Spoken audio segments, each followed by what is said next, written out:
तिला समजावून मी थकलो अक्षरशः. किती वेळा सांगितलंय स्ट्रेस घेऊ नकोस, सगळी कामं एकटीने करू नकोस, पण नाही. कौशिकी खांडेकर आहे ती कोणाचं काय ऐकेल ना. नाही ते काय, मी सगळ्यांचं सगळं ऐकलंय प्रत्येक वेळेला कामत काका, पण ह्या वेळेला मी नाही ऐकू शकत. प्लीज तुम्ही तुम्ही प्लीज समजून घ्या.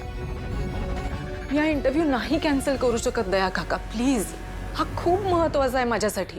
खूप मुश्किलीने मला त्यांची डेट मिळाली आणि समजा मी हा इंटरव्ह्यू नाही घेतला तर कोण घेणार आहे तुम्ही सांगा. आम्ही करू.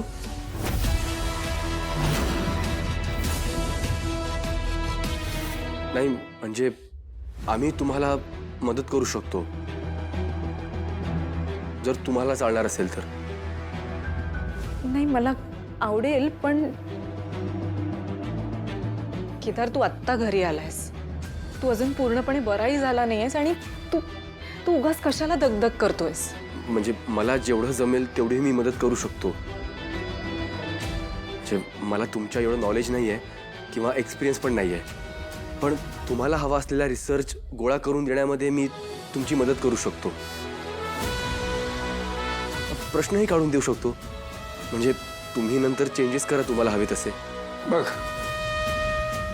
उगाच कशाला तू दगदग करतोयस. नाही नाही, मला माहिती आहे मी आजारी असताना तुम्ही खूप केलंय. हवं तर मदतीची परतफेड समजा. मग नको. का? नाही नाही, तुला परतफेड वगैरे करायची असेल तर खरंच काही गरज नाहीये, पण एक भाऊ म्हणून तुला बहिणीची मदत करायची असेल तर मी तुझी मदत घेऊ शकते. बोल, चालेल? ठीक आहे.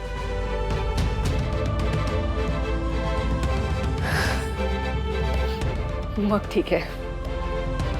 And thank you so much. छान. हे एक बरं झालं, घरातलीच कोणीतरी व्यक्ती आहे तुझं काम हलकं करायला. म्हटलं तुला टेन्शन घ्यायचं काही कारण नाही आता. हां अरे म्हणजे काय, योग्य ती मदत घरातली माणसंच करू शकतात. हो ना. आणि दया, तू अजून या दोघांना नीट ओळखत नाहीयेस. हां या दोघांनी जर ठरवलं तर त्या मिनिस्टरची या जन्माची काय तर मागच्या 2-3 जन्माची सुद्धा ही कुंडली काढतील आणि कौशिकीला आणून देतील. वा. हो. आणि केदार, तुला जर काही मदत लागली तर मी इकडे आहेच. मी तुला हवी ती इन्फॉर्मेशन देईन. आणि दया काका पण आहेत, इनफॅक्ट ते सुद्धा तुला इन्फॉर्मेशन देऊ शकतील, ते सुद्धा तुझी मदत करतील. नाही त्याची गरजच नाहीये ना. तारिणी आहे ना माझ्या बरोबर, ती करेल मला मदत. आणि अगदीच काही अडलं तर बघूया.